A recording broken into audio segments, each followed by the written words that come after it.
Pois mira, unha palabra que nada máis que escoitei na nosa casa é carrapeto. Carrapeto referido a unha fruta pequena.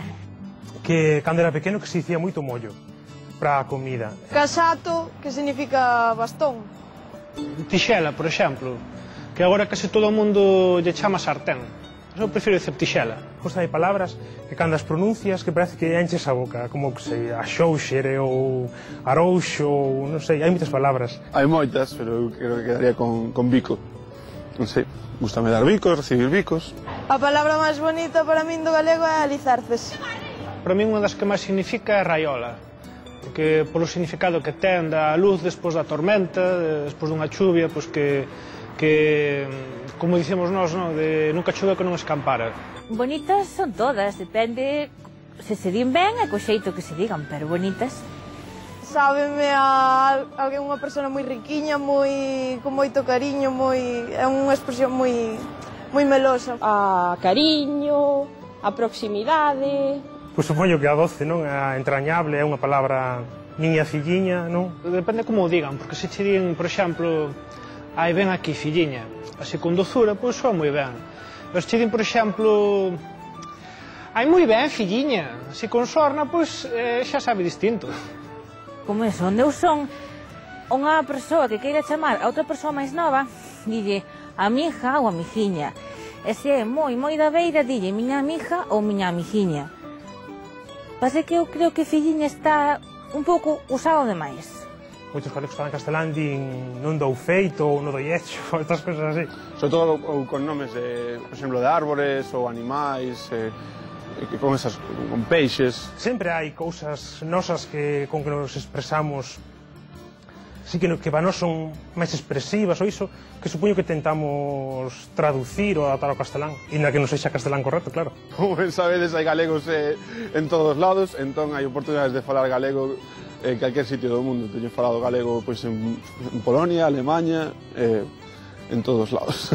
En Italia, indo nun autobús con as compañeiras falando galego, pois resultou que a persoa que iba sentada xusto detrás de nós tamén era galega, creo que de Pontevedra, e a verdade é que foi unha sorpresa. Fui visitar un amigo a Alemanha, estábamos no supermercado comprando, estábamos falando entre nós galego, claro. Unha alemana quedouse oindo, miraba para nós e preguntounos que estábamos falando, que era unha lingua que nunca oíra. Para nós tamén é importante, porque quere dicir que o noso idioma pois, é atractivo para a xente de fora, e iso pois, tamén o temos que ter en conta. Eu síntome emocionado e orgulloso. Gústame moito, porque adáptanse aquí, dá a impresión de que a xente de fora se adapta aquí. Cando escoito a lingua galega, o que sinto nun primeiro momento pois é satisfacción, porque é a miña. Despois hai que ver no contexto no que se di, que nadie, porque o di. É a miña lingua, é por riba de todo, é a miña lingua. Pois como se cando alo o teu nome por aí, o sea, miras para atrás a ver quen o di, non sei, eu sinto-me identificado. Cando vexo rapaces por aí falando galego, pois a verdad que é moita alegría. Produce unha sensación bonita, unha sensación agradable, e danme garantía. Son moi simpáticos, moi espelidiños, tiñen que ser todos así. Quero pensar que non son unha excepción, non? Que son algo normal, non? Que nenos e nenas teñan contacto coa lingua, pois para min é unha garantía de futuro, polo que me parece moi ben. E bueno, que espero que sigan falando galego por moitos anos. Ben falado, shikkari hanase. Toca para avisar da misa e máis da festa. Animal que sempre vai vestido con traxe de lã. Unha huella.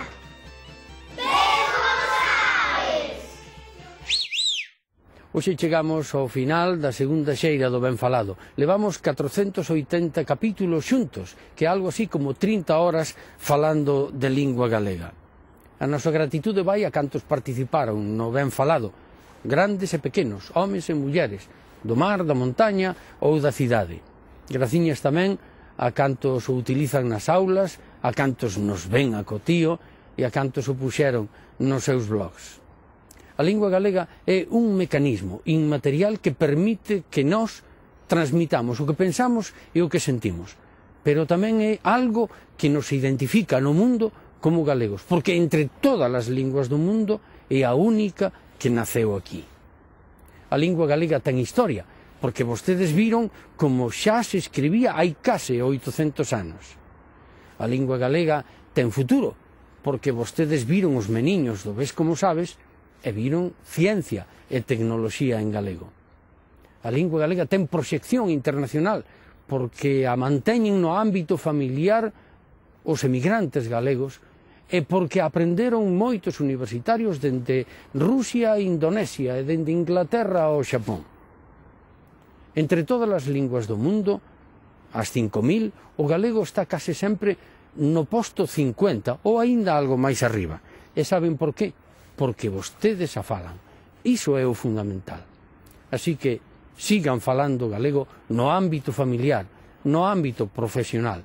Ámense en galego. Acariñen en galego os seus meniños. Cada vez que o fagan, aplaudirán no ceo os seus bisavós. E aplaudirán tamén algún día os seus bisnetos. Abur.